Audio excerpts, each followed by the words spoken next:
8 façons de lire en l'homme avec précision. Sa Sainteté le Dalai Lama. Parfois, nous rencontrons une personne pendant quelques minutes seulement, mais nous la trouvons très difficile à cerner. Elle prononce des paroles bienveillantes, se comporte avec courtoisie et s'attire même la sympathie de son entourage. Pourtant, après un certain temps, nous découvrons que sa véritable nature est totalement différente de ce qu'elle laissait paraître au début. Cela n'arrive pas parce que nous manquons d'intelligence, ni parce que l'autre personne est trop douée pour se cacher. La raison réside dans le fait que la majorité des gens n'observent pas là où il faut. Nous prêtons trop attention aux jolies phrases tout en oubliant de regarder ce qui se répète jour après jour. Si vous voulez comprendre un arbre, vous ne pouvez pas vous contenter de regarder une seule feuille. Si vous voulez comprendre un fleuve, vous ne pouvez pas vous contenter de regarder une seule vague. Et si vous voulez comprendre un être humain, vous ne pouvez pas vous contenter d'une brève conversation. Il est remarquable de constater que les paroles se formulent très rapidement. En quelques secondes de réflexion, une personne peut choisir les mots qui la feront paraître sous son meilleur jour. Elle peut parler de compassion, de gentillesse, d'amour ou de moralité. Mais ce qui est dit en quelques minutes ne reflète pas nécessairement ce qui vit dans son esprit depuis des années. C'est pourquoi, lorsque je veux lire dans le cœur d'une personne, je ne prête généralement pas beaucoup d'attention à ses plus beaux discours. Je m'intéresse à ce vers quoi elle revient toujours. Essayez de vous souvenir d'un ami que vous connaissez depuis des années. De quoi parle-t-il à chaque fois que vous vous voyez? Certains mentionnent toujours l'argent. D'autres parlent constamment de ceux qui les ont maltraités. Certains évoquent sans cesse le statut social, d'autres l'injustice. Certains parlent toujours de leur famille, d'autres du fait d'aider autrui. Au début, vous pouvez penser qu'il s'agit simplement d'un sujet de conversation, mais si vous observez assez longtemps, vous réaliserez que c'est l'empreinte même de leur esprit.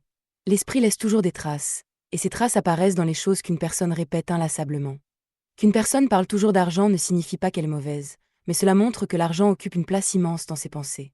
Qu'une personne parle toujours de célébrité ne signifie pas qu'elle est égoïste, mais cela montre qu'elle consacre beaucoup d'énergie à la façon dont les autres l'aperçoivent.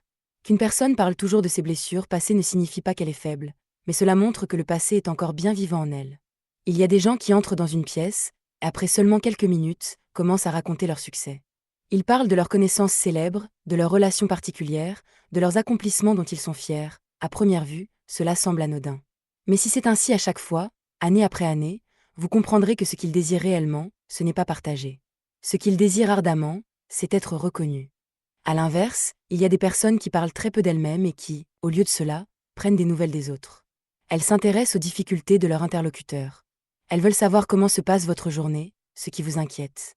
Ce n'est pas une simple compétence de communication, c'est l'endroit où réside habituellement leur esprit. C'est comme une boussole. Peu importe la direction dans laquelle on la tourne, l'aiguille finit toujours par pointer vers son orientation familière. L'esprit humain fonctionne de la même manière.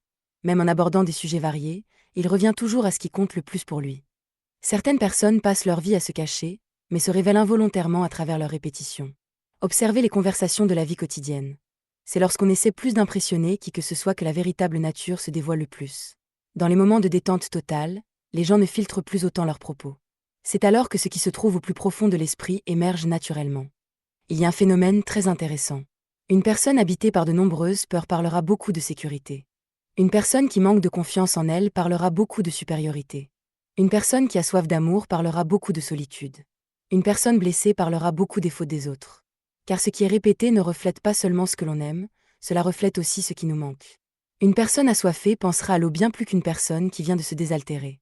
Une personne qui a froid pensera à la chaleur bien plus qu'une personne installée dans une pièce chauffée. La psychologie humaine fonctionne exactement de la même manière. Par conséquent, lorsque vous écoutez quelqu'un, ne vous contentez pas d'écouter le contenu de ses propos, écoutez la fréquence à laquelle ils apparaissent.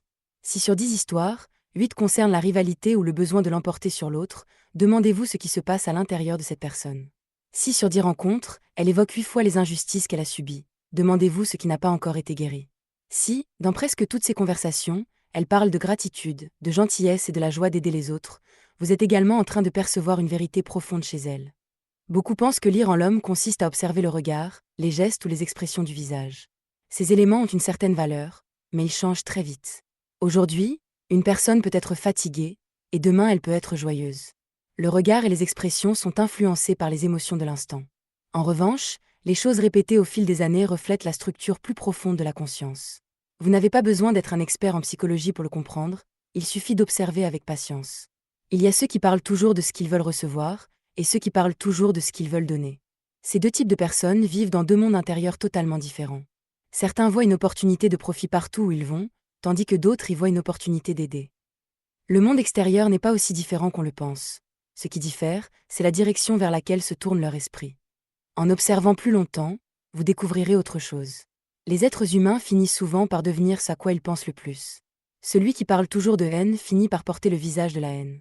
Celui qui parle toujours de bonté finit par porter l'énergie de la bonté. Celui qui parle toujours de suspicion verra le danger partout. Celui qui parle toujours de gratitude verra des bienfaits partout. Déchiffrer le cœur des hommes ne consiste pas à essayer de découvrir les secrets d'autrui. En réalité, c'est l'art de percevoir la direction dans laquelle chemine leur esprit. Là où va l'esprit, va la vie. Une personne peut cacher ses émotions pendant quelques heures, dissimuler ses intentions pendant quelques mois, et même jouer un rôle pendant quelques années, mais il est très difficile de cacher ce à quoi elle pense constamment. Par conséquent, la prochaine fois que vous rencontrerez quelqu'un, ne croyez pas trop vite à ses plus belles paroles. Écoutez patiemment ce vers quoi elle revient toujours. Cela peut être l'argent, le pouvoir, l'amour, la gratitude, la peur ou une blessure non guérie. Puis, un jour, vous réaliserez que vous n'avez plus besoin de faire d'efforts pour lire en quiconque. Il suffira de l'écouter assez longtemps pour que son cœur raconte lui-même sa propre histoire. Et cette histoire est souvent bien plus authentique que celle qui a été préparée pour le regard des autres. Imaginez une personne entrant dans un restaurant luxueux. Lorsqu'elle rencontre le propriétaire, elle sourit chaleureusement. Lorsqu'elle rencontre une personne haut placée, elle s'exprime avec un profond respect. Lorsqu'elle rencontre quelqu'un qui peut l'aider dans sa carrière, sa voix devient soudainement plus douce et prudente. Cela ne dit pas grand-chose, car la plupart des gens se comportent bien devant ceux qui ont une influence sur leur vie. Mais observez quelques minutes de plus.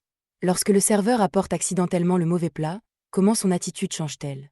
Lorsqu'elle croise une personne âgée qui marche lentement sur la route, comment réagit-elle? Lorsqu'elle parle au personnel d'entretien, au vigile, au vendeur ambulant ou à un parfait inconnu, l'expression de son visage est-elle la même que tout à l'heure? C'est précisément dans ces moments-là que l'esprit commence à s'exprimer. Il est difficile de faire semblant en toutes circonstances. Nous pouvons nous contrôler devant les personnes importantes, mais très peu de gens ont la constance de maintenir la même bienveillance envers tout le monde. J'ai dit un jour que la compassion ne se mesure pas aux grandes actions. Elle se perçoit souvent dans des moments très simples. Un regard, une façon d'écouter, une patience ou une attitude respectueuse envers quelqu'un qui n'a rien à donner en retour. Beaucoup confondent la politesse et la bonté. La politesse n'est parfois qu'une compétence sociale, tandis que la bonté est un état du cœur. Une compétence peut s'apprendre en quelques mois, mais un cœur a besoin de nombreuses années pour mûrir. C'est pourquoi, pour comprendre une personne, ne regardez pas comment elle traite ses supérieurs. Regardez comment elle traite les plus faibles qu'elle. Si une personne est toujours douce avec les puissants mais s'irrite fréquemment contre le serveur, c'est un signal qui mérite réflexion. Ce qu'elle respecte, ce n'est peut-être pas l'être humain, mais uniquement le pouvoir. À l'inverse, il y a des gens qui ne se distinguent en rien, qui ne prononcent pas de profondes paroles moralisatrices et qui n'aiment pas se donner en spectacle pour montrer qu'ils sont bons. Pourtant, où qu'ils soient, ils se comportent avec bienveillance envers tout le monde. Ils remercient la personne qui leur apporte un verre d'eau, se montrent patients avec les personnes âgées et ne méprisent pas ceux qui exercent des métiers modestes. Ces personnes possèdent souvent une qualité très rare. Elles voient l'être humain avant de voir le statut social. C'est le signe d'une âme mature. Quand nous sommes jeunes, nous sommes souvent attirés par le succès. Nous regardons les maisons, les voitures, la célébrité ou les titres. Mais plus nous vivons, plus nous réalisons une chose bien plus importante. Ce qui détermine la valeur d'un être humain, ce n'est pas la position qu'il occupe, mais la façon dont il traite ceux qui se trouvent en dessous de lui.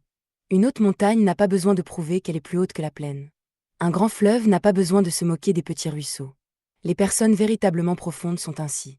Elles n'ont pas besoin de rabaisser quiconque pour se sentir importantes, n'ont pas besoin de faire peur aux autres pour se sentir estimées, et n'ont pas besoin d'être servies comme des rois pour se sentir respectées. La paix intérieure les dispense de devoir constamment affirmer leur statut. Remarquez une chose très intéressante, lorsque le pouvoir tombe entre les mains d'une personne, il ne crée pas une nouvelle nature, il ne fait que révéler celle qui existait déjà. Si le cœur est habité par la compassion, le pouvoir deviendra un outil pour aider. S'il est habité par l'arrogance, le pouvoir deviendra un outil de contrôle. S'il est habité par la peur, le pouvoir deviendra un outil de défense. Pour comprendre une personne, ne la regardez pas seulement lorsqu'elle est en position de faiblesse, regardez-la lorsqu'elle a l'avantage. Une personne bienveillante dans la difficulté est précieuse, mais une personne qui reste bienveillante lorsqu'elle détient l'avantage l'est encore plus. Car à ce moment-là, elle n'est plus obligée d'être gentille, elle choisit de l'être. Ce sont deux choses totalement différentes.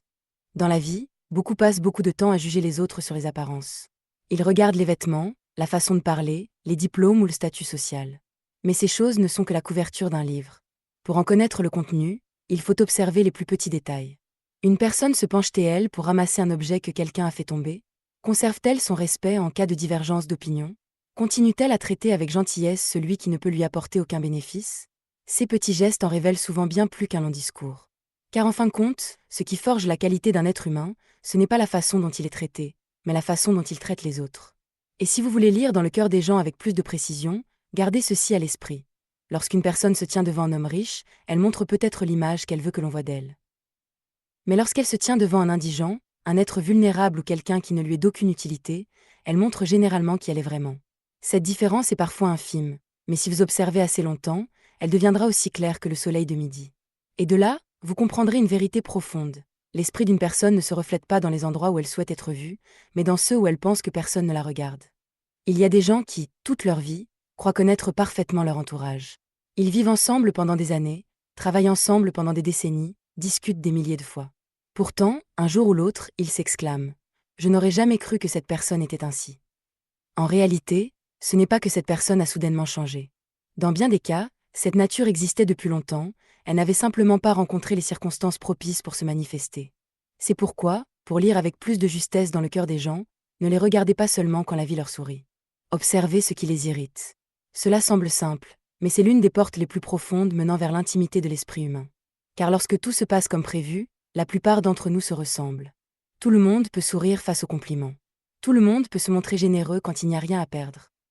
Tout le monde peut rester calme en l'absence de pression. Mais dès que quelque chose va à l'encontre de nos désirs, les masques s'amincissent et c'est à ce moment précis que le véritable visage apparaît. Rappelez-vous les moments où vous vous êtes senti le plus contrarié. C'était peut-être lorsque vous avez été mal compris, critiqué en public, lorsque vos efforts n'ont pas été reconnus, ou en voyant quelqu'un d'autre obtenir ce que vous désiriez depuis toujours. Chaque contrariété est comme un doigt pointé vers un endroit précis de notre intériorité. Elle ne surgit pas par hasard, elle a toujours une cause plus profonde que ce qui apparaît en surface. Une personne qui entre dans une colère noire face à une remarque ne s'emporte pas réellement contre la remarque elle-même. Ce qui la blesse, c'est le sentiment que son image est menacée. Une personne jalouse du succès d'autrui ne déteste pas vraiment le gagnant. Ce qui la déstabilise, c'est l'impression de rester en arrière. Une personne qui veut toujours tout contrôler n'aime pas forcément le contrôle pour lui-même.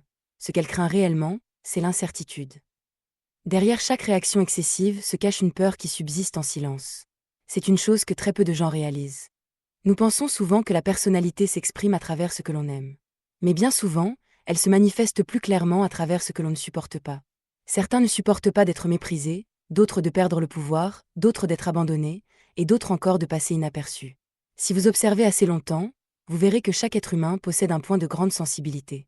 Il suffit d'un effleurement pour que toute sa structure intérieure commence à se dévoiler. Le plus curieux est que la plupart des gens tentent de masquer leur faiblesse en agissant à l'opposé. Celui qui craint le mépris s'efforce de prouver sa supériorité. Celui qui craint l'abandon tente de paraître fort et indépendant. Celui qui manque de confiance cherche à paraître le plus sûr de lui. Celui qui aspire à la reconnaissance s'évertue à bâtir une image parfaite. Mais plus il s'efforce de cacher, plus il révèle involontairement. Car la peur que l'on nourrit le plus est celle qui se manifestera le plus fréquemment. Ainsi, pour comprendre une personne, ne vous contentez pas d'écouter ce qu'elle raconte avec fierté. Prêtez attention à ce qui lui fait perdre son calme. Ne la regardez pas seulement lorsqu'elle gagne, regardez-la lorsqu'elle perd. Ne la regardez pas uniquement quand tout va selon ses plans, regardez-la quand la vie ne cède pas à ses désirs. Ce sont ces instants qui révèlent souvent bien plus que des centaines de conversations ordinaires. J'ai rencontré des personnes d'apparence très pacifiques. Elles souriaient toujours, prononçaient des paroles agréables. Tout le monde les pensait très sereines, mais il suffisait d'une divergence d'opinion pour que l'irritation surgisse immédiatement. À la moindre contradiction, leur voix changeait. Au moindre désaccord, elles devenaient tendues. Cela ne signifie pas qu'elles sont mauvaises. Cela montre simplement que leur paix intérieure dépend encore du consentement des autres. À l'inverse, il y a des personnes d'aspect très ordinaire, qui ne cherchent pas à donner l'impression d'être profondes ou spéciales, mais qui continuent d'écouter lorsqu'elles sont critiquées. Mal comprises, elles restent calmes. Rejetées, elles conservent leur respect envers leur interlocuteur. Ces personnes possèdent souvent une immense force intérieure. Non pas qu'elles soient dénuées d'émotions, mais elles comprennent d'où naissent leurs émotions.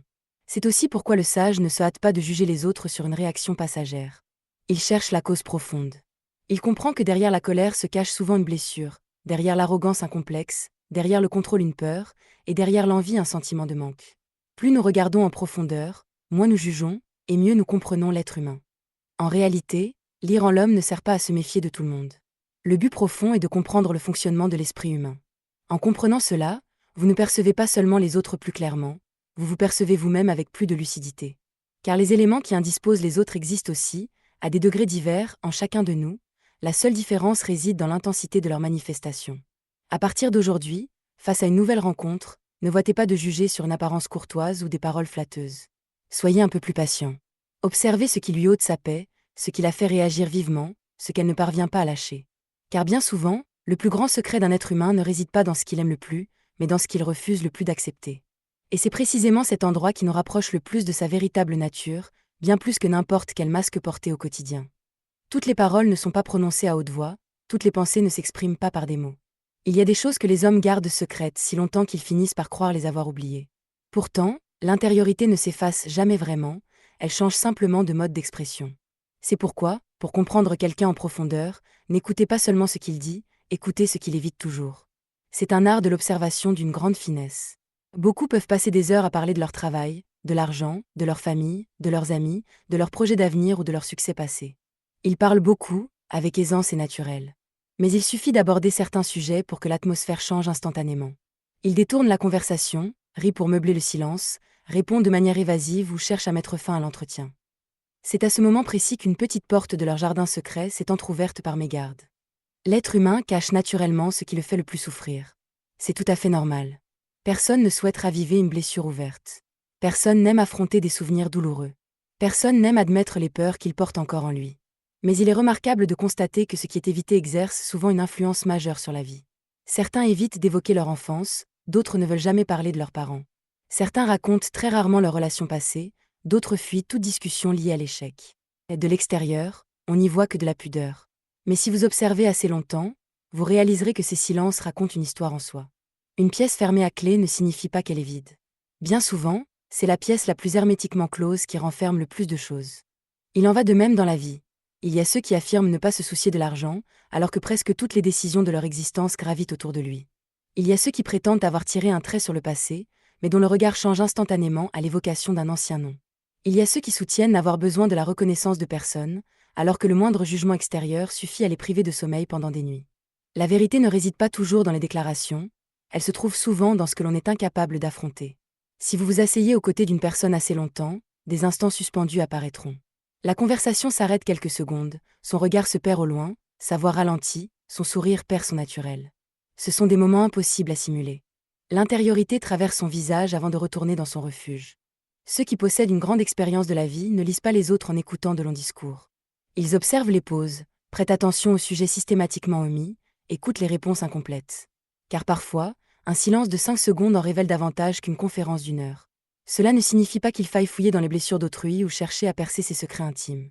Le but n'est pas la curiosité, mais la compréhension.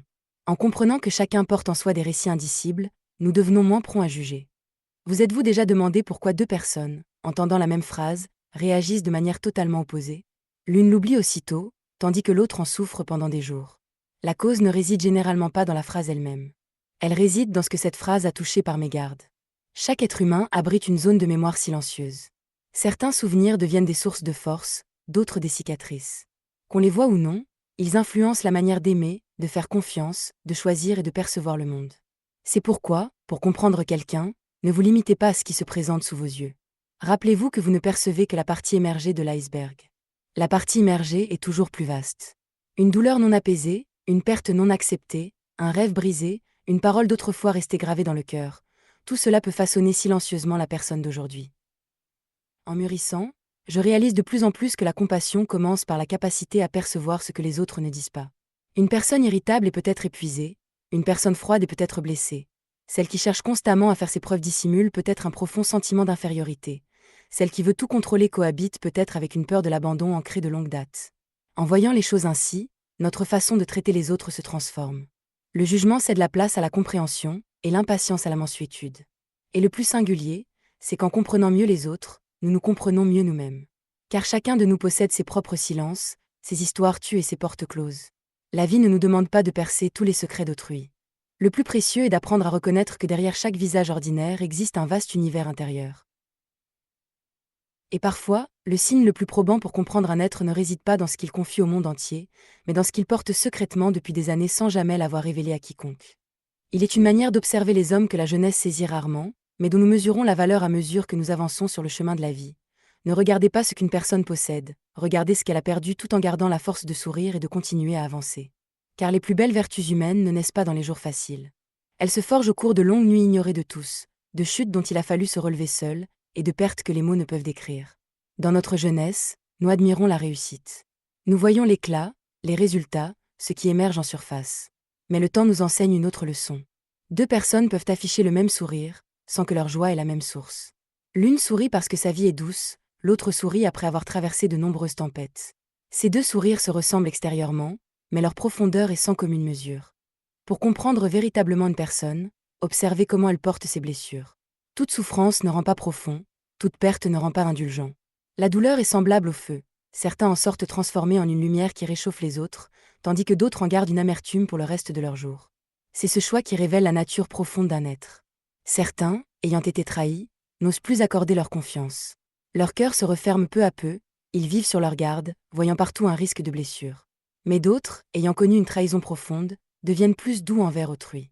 Car ils savent ce que cette douleur représente, et combien une blessure de l'âme peut accompagner un homme pendant des années. Parce qu'ils comprennent, ils se refusent à être la cause de la souffrance d'autrui. Face à un même événement, face à une même douleur, deux chemins totalement différents se dessinent. Cela démontre que ce qui définit un être humain, ce n'est pas ce qui lui arrive, mais la manière dont il y répond. Beaucoup passent leur vie à dissimuler les cicatrices de leur âme. Ils travaillent chaque jour, sourient, discutent normalement et assument leurs responsabilités. De l'extérieur, rien ne transparaît, mais intérieurement, ils portent peut-être un vide immense que personne ne soupçonne. Une mère qui a perdu son enfant, un époux privé de sa compagne, un enfant qui n'a pu dire un dernier adieu à ses parents, un homme qui a vu s'évanouir le rêve auquel il avait voué sa jeunesse. Ces réalités ne se lisent pas sur les visages au quotidien. Elles demeurent là, silencieuses, devenant part intégrante de leur être. À un certain stade de l'existence, on commence à comprendre que chaque personne croisée porte une histoire invisible. Le serveur qui vous sourit vient peut-être de passer une nuit blanche par souci pour les siens. Le collègue d'apparence froide lutte peut-être contre la solitude. Le voisin silencieux a peut-être traversé des épreuves dont la simple évocation lui serre la gorge. Nous percevons les comportements, mais pas le cheminement qui les a produits. C'est pourquoi le sage tarde à juger. Il sait que derrière chaque réaction se cache un vécu, derrière chaque personnalité une histoire, derrière chaque fermeté une blessure ouverte, et derrière chaque accès de colère une pression accumulée pendant des années. En considérant l'être humain sous cet angle, le jugement s'efface pour laisser place à l'empathie. Ce qui me touche le plus, ce ne sont pas ceux qui n'ont jamais trébuché, mais ceux qui sont tombés maintes fois et ont su préserver leur bienveillance.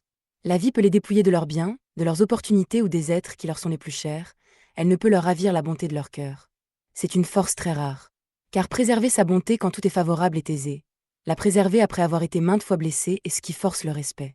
Un jour viendra où vous réaliserez que la manière la plus profonde de lire en l'homme ne consiste pas à mesurer son intelligence, son succès ou sa notoriété. Ce qui mérite d'être observé, c'est ce que ce cœur a conservé après tout ce que la vie a déposé sur ses épaules. Est-il encore aimant ou empreint de reproches? Est-il encore indulgent ou refermé? Recèle-t-il encore de la lumière ou seulement des blessures? Car en fin de compte, ce qui nous renseigne le plus sur un être, ce n'est pas ce qu'il a accompli, mais ce qu'il a traversé sans permettre que cela le rende pire. En percevant cela chez quelqu'un, vous le comprenez non seulement plus en profondeur, mais vous commencez aussi à poser sur la vie un regard infiniment plus doux. Un homme affamé ne songe généralement qu'à trouver de la nourriture. Un homme plongé dans les difficultés ne songe qu'à les surmonter. Dans le dénuement, une grande partie des comportements humains est dictée par l'impératif de survie. C'est pourquoi, pour comprendre quelqu'un, il convient parfois de ne pas le regarder lorsqu'il manque, mais lorsqu'il possède. C'est un point fort intéressant. Beaucoup s'imaginent que le pouvoir transforme les hommes. En réalité, la plupart du temps, le pouvoir ne fait que révéler ce qui habitait déjà leur être. Un verre d'eau claire, même agité vigoureusement, demeure de l'eau claire. Un verre d'eau boueuse, à la moindre secousse, se trouble. Il en va de même pour l'homme. Tant que les conditions font défaut, de nombreuses qualités demeurent en sommeil. Dès que s'offre la liberté de choisir, la véritable nature se manifeste. Observez une personne lorsqu'elle n'a plus à se soucier du quotidien, lorsqu'elle gagne plus d'argent qu'auparavant, lorsqu'elle accède à un rang plus élevé, lorsque sa voix porte davantage et que les autres l'écoutent, ce qui se produit alors invite à la réflexion. Certains deviennent plus généreux.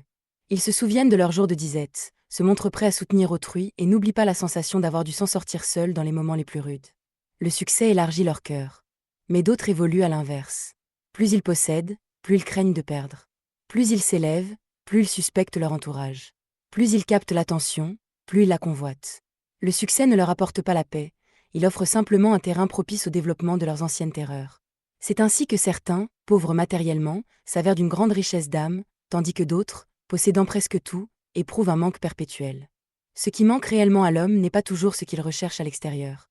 L'un passe sa vie en quête de reconnaissance parce qu'il ne s'est jamais senti de valeur à ses propres yeux. L'autre poursuit le pouvoir par crainte latente. Un troisième recherche l'admiration pour combler un vide intérieur. De loin, ce sont des quêtes distinctes. De près, ce sont des tentatives de combler un même déficit intime. Dans mon observation d'un individu, je m'attache à la manière dont il use de ses avantages. Non pas à ce qu'il possède, mais à ce qu'il fait de ses possessions. L'un détient le savoir et s'en sert pour abaisser autrui. Un autre détient le même savoir et l'utilise pour éclairer son prochain sur l'existence. Tous deux possèdent la même chose, mais leur qualité intérieure diffère du tout au tout. L'un dispose de moyens financiers et les emploie à assujettir autrui. Un autre les emploie à créer des opportunités pour ses semblables. L'argent ne modifie pas la nature humaine, il l'amplifie. L'un dispose du pouvoir et inspire la crainte. Un autre dispose du pouvoir et inspire le respect. Le pouvoir ne crée pas un homme nouveau, il rend le véritable homme plus distinct. Plus je vis, plus je réalise que la bonté n'a de valeur pleine que lorsque l'on est en mesure de s'en passer. L'humilité n'est précieuse que lorsque l'on a toutes les raisons d'être arrogant, mais que l'on choisit la simplicité. La bienveillance ne brille véritablement que lorsque l'on a le pouvoir d'agir autrement, mais qu'on s'y refuse. Ce sont des instants infimes du quotidien. Un dirigeant qui retient le nom de ses employés, un homme accompli qui demeure respectueux envers un travailleur modeste, un homme haut placé qui sait prêter l'oreille aux avis divergents. Ces faits retiennent rarement l'attention des médias et ne suscitent pas de grands émois. Pourtant, ils en disent long sur la profondeur d'un être. Beaucoup s'efforcent de soigner leur image publique, tâche qui n'est guère ardue. Le plus difficile est de préserver sa bienveillance lorsque rien ne nous y contraint, de conserver son humilité lorsque personne ne peut nous l'imposer, et de garder sa sincérité alors que l'artifice permettrait de plus grands profits. Ces choix s'opèrent en silence chaque jour, sans applaudissements, sans récompense, sans arbitrage. Pourtant, ce sont eux qui édifient la véritable stature d'un homme. Et un jour vient où vous saisirez une vérité profonde. Ce qui nous inspire un respect durable envers quelqu'un n'est pas l'altitude à laquelle il s'est élevé. Ce dont nous nous souvenons des années plus tard, c'est du sentiment de sécurité, de chaleur et de sincérité qu'il a su offrir à ceux qui l'entouraient. Car le statut social peut changer, la fortune peut se perdre et la célébrité peut s'estomper avec le temps. En revanche, la manière dont une personne traite les autres lorsqu'elle a la liberté de choisir reste gravée très longtemps dans la mémoire de ceux qui l'ont croisée. C'est d'ailleurs l'une des façons les plus précises de lire en l'homme. Ne voitez pas de regarder ce qu'elle possède. Regardez plutôt la façon dont elle l'utilise. Car c'est là que le cœur se révèle plus clairement que dans n'importe quelle présentation qu'elle pourrait faire d'elle-même. À ce stade, je souhaite vous inviter à vous détacher un instant des grands concepts tels que le pouvoir, le succès ou les événements extraordinaires de l'existence. En effet, la majeure partie du temps, nous ne vivons pas au milieu de ces moments grandioses. Nous vivons des jours tout à fait ordinaires. Et c'est précisément au cours de ces journées ordinaires que l'être humain dévoile le plus sa nature. Si vous désirez lire en l'homme de manière précise et pragmatique, observez les actions qu'il répète inlassablement lorsque personne ne le regarde. Beaucoup passent énormément de temps à se préparer pour les grandes occasions. Ils choisissent leurs mots avec soin, adoptent un comportement irréprochable et s'efforcent d'afficher la meilleure version d'eux-mêmes. Cela est tout à fait compréhensible. Cependant, la vie ne se résume pas à ces occasions spéciales. Elle est tissée de milliers de micro-actions quotidiennes. Un individu peut très bien jouer un rôle pendant 1 heure, mais il lui est impossible de simuler pendant 10 ans. Ainsi, au lieu d'observer quelqu'un dans les instants où il souhaite être vu, observez-le dans les moments où il s'imagine à l'abri des regards. Regardez, par exemple, sa façon de parler des autres en leur absence. C'est un détail infime, mais il est extrêmement révélateur. Quelqu'un qui rabaisse fréquemment les autres dans leur dos, tout en se montrant amical en leur présence, finira tôt ou tard par agir de même avec vous. À l'inverse, une personne qui s'efforce de préserver le respect, même lorsqu'elle est en désaccord, possède généralement un caractère solide et intègre. J'ai entendu un jour cette phrase très simple. Pour savoir qui est réellement une personne, écoutez la manière dont elle s'exprime au sujet de ceux qui ne peuvent pas se défendre. À cet instant, la pression sociale s'évanouit, le besoin de soigner son image disparaît, le regard de l'interlocuteur n'est plus là. Il ne reste que les véritables habitudes de l'esprit. Un autre signe qui mérite réflexion est la façon dont une personne honore ses petits engagements. Beaucoup s'imaginent que la grandeur d'âme ne se manifeste que dans les grandes œuvres. La réalité est tout autre. L'intégrité se révèle dans les détails les plus insignifiants. Respecte-t-elle ses rendez-vous? Répond-elle au message lorsqu'elle a promis de le faire? Arrive-t-elle à l'heure quand personne n'est là pour la contrôler? Se souvient-elle de la parole donnée? Ces actes peuvent sembler dérisoires, mais ils reflètent la considération qu'une personne accorde à la responsabilité. Certains tiennent de magnifiques discours sur la sincérité, mais oublient constamment leurs moindres promesses. D'autres parlent peu de moralité, mais accomplissent scrupuleusement tout ce qu'ils ont accepté de faire. Au fil des années, ces derniers se révèlent infiniment plus fiables. Car la confiance ne se bâtit pas sur de grandes déclarations. Elle s'édifie par la répétition de centaines de petits gestes quotidiens. Vous pouvez également observer la réaction d'une personne face à des gains dérisoires.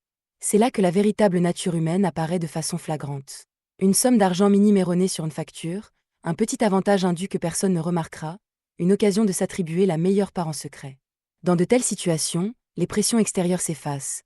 Le seul guide de l'action devient la conscience intérieure. Ce qui m'interpelle le plus, c'est de voir à quel point les gens évaluent leurs semblables à l'aune de leur grande réussite, tout en négligeant leur comportement au quotidien. Un homme peut être admiré par les foules et blesser ses proches les plus intimes. Un individu peut briller en société mais se dépouiller de toute bienveillance au sein de son foyer. On peut parler d'amour universel à la terre entière et manquer cruellement de patience envers ses vieux parents ou ses propres enfants. Ces constats ne visent pas à juger. Ils nous rappellent simplement que la vérité d'un être se manifeste avec le plus d'évidence dans l'intimité de son quotidien. Pensez-y un instant. Si quelqu'un se montre charmant envers des centaines d'inconnus mais blesse régulièrement ceux qui partagent sa vie, le connaissons-nous vraiment? Si un individu aspire à être reconnu pour sa bonté alors que ses proches n'en ressentent jamais les effets, l'image extérieure reflète-t-elle fidèlement l'être intérieur? Ce sont des questions complexes, mais elles nous invitent à regarder en profondeur plutôt qu'en surface. Avec les années, j'ai compris que les personnes qui inspirent la plus grande paix ne sont pas nécessairement les plus brillantes. Ce sont les plus constantes. Ce qu'elles sont aujourd'hui, elles le seront presque à l'identique demain. Il n'y a pas de fossé entre ce qu'elles affichent en public et ce qu'elles font en privé. Qu'elles traversent l'abondance ou l'adversité, qu'elles y trouvent un intérêt ou non, leur attitude varie très peu. Cette cohérence engendre un sentiment de sécurité et de fiabilité qu'il est impossible de feindre sur le long terme. Un jour vient où vous vous apercevrez que déchiffrer le cœur des hommes n'est plus si complexe. Point et besoin de techniques particulières ni de dons de divination. Il suffit d'observer patiemment leur vie ordinaire, leur comportement envers leurs proches, le respect de leurs paroles, leur façon de parler des absents et leurs actions lorsque personne ne les admire ni ne les surveille. Ces petites choses sont semblables à des gouttes d'eau qui s'écoulent continuellement au fil des ans. Une goutte d'eau ne dit pas grand-chose, mais des milliers de gouttes dessinent la forme véritable d'un fleuve. C'est dans cette banalité quotidienne que l'être authentique surgit le plus clairement. Non pas dans les instants minutieusement préparés, non pas sous les projecteurs ni dans les belles paroles, mais au cœur des jours les plus simples. Lorsque la vie suit son cours naturel et que l'esprit cesse enfin de jouer la comédie. À ce stade, beaucoup penseront sans doute que lire en l'homme consiste à deviner les pensées d'autrui, à percer ses secrets ou à mettre à nu sa nature profonde. Pourtant, plus j'observe la vie, plus je parviens à une conclusion bien différente. La lecture la plus profonde ne s'attache pas à ce qu'une personne possède, ni à ce qu'elle donne à voir. Regardez plutôt ce qu'elle est incapable de lâcher. Chaque être humain porte un fardeau en son cœur. L'un porte un regret, l'autre une fierté. L'un une blessure, l'autre une ambition inassouvie ou une image de lui-même qu'il s'acharne à défendre à tout prix. Les existences semblent très diverses en apparence, mais au fond, la majorité des souffrances humaines partagent la même origine, l'attachement. Une main crispée ne peut rien recevoir de nouveau. Un cœur agrippé au passé peine à ressentir la beauté du moment présent. Le plus singulier est que nous percevons tous très nettement l'attachement chez autrui, tout en restant aveugles au nôtre. Certains passent leur vie entière à vouloir prouver qu'ils ont raison. Ils sont prêts à perdre leur fortune, leurs opportunités et des relations précieuses, plutôt que de renoncer au besoin de triompher dans chaque débat. Ce qu'ils défendent ainsi n'est pas la vérité, c'est l'image de leur propre ego. D'autres s'enferment dans le souvenir d'un être cher disparu. Les années passent, le monde change, tout bouge autour d'eux, mais leur esprit demeure figé dans un instant du passé. Ce qui les fait souffrir n'est pas tant la séparation que leur refus d'accepter que la vie est entrée dans une nouvelle saison. D'autres encore nourrissent des ressentiments pendant des décennies. Ils se souviennent avec exactitude de ceux qui les ont offensés, retenant chaque mot, chaque détail, chaque nuance de douleur. Ils s'imaginent au départ détenir les fautes d'autrui, mais après de longues années, ils réalisent que ce sont eux qui sont prisonniers. L'offenseur a souvent tourné la page depuis longtemps, tandis qu'il continue de vivre dans l'ombre d'une vieille histoire. Si vous voulez comprendre un homme, observez ce qui lui ôte sa paix lorsqu'il vient à le perdre. L'un souffre de perdre de l'argent, l'autre son prestige, un autre son pouvoir, et un autre encore l'attention d'autrui. C'est précisément là où la douleur est la plus vive que réside l'attachement le plus puissant. Cela ne signifie pas qu'il faille s'interdire d'aimer, d'estimer ou de poursuivre des buts dans l'existence. Le problème ne réside pas dans la possession, mais dans le fait de laisser nos possessions nous posséder en retour. Un homme peut détenir des richesses sans être asservi par elles. Il peut occuper un rang élevé sans y être enchaîné. Il peut aimer profondément tout en sachant que chaque rencontre en ce monde est soumise au changement. C'est cela, la liberté intérieure. Beaucoup s'imaginent que la liberté consiste à agir selon ses moindres désirs. Pourtant, la liberté la plus haute est de ne pas être gouverné par ses propres élans intérieurs. Ne pas être emporté par la cupidité, guidé par la colère ou paralysé par la peur, ne pas être prisonnier du passé, ni exalté par l'éloge ou terrassé par la critique. Une telle personne inspire un sentiment très particulier. À ses côtés, on se sent léger. Elle n'éprouve nul besoin de se surélever, ne cherche pas à régenter autrui et refuse de participer à la course effrénée pour affirmer sa valeur. Elle est semblable à une eau tranquille qui s'écoule sans bruit, sans ostentation, mais dotée de la force nécessaire pour abreuver tout ce qui croit à son cours. C'est peut-être là l'ultime réflexion que je souhaite partager avec vous sur ce chemin de la connaissance d'autrui. Au terme de toutes les méthodes d'observation, de tous les indices et de toutes les expériences, l'essentiel n'est pas de savoir à quel point on comprend les autres. Le plus important est de discerner ce que l'on garde soi-même en son cœur. En effet, celui qui perçoit la trahison partout porte souvent en lui la peur d'être trahi. Celui qui ne voit que rivalité cohabite généralement avec un sentiment de manque. À l'inverse, celui qui décèle la bonté partout cultive la compassion au plus profond de son esprit. Le monde que nous contemplons n'est bien souvent que le miroir de notre univers intérieur. Au soir de la vie, il ne restera rien des querelles pour savoir qui avait l'avantage, rien des éloges qui nous ont réjouis, ni des titres qui ont flatté notre orgueil. Tant de choses qui nous paraissent cruciales aujourd'hui s'évanouiront doucement, telles des nuées dans le ciel. Ce qui subsistera, c'est la nature de ce cœur au terme de toutes ces années vécues. S'est-il élargi ou refermé? Est-il devenu plus doux ou plus amer? A-t-il appris à aimer davantage ou s'est-il confiné dans la défensive? Est-il plus serein ou court-il toujours après l'insaisissable?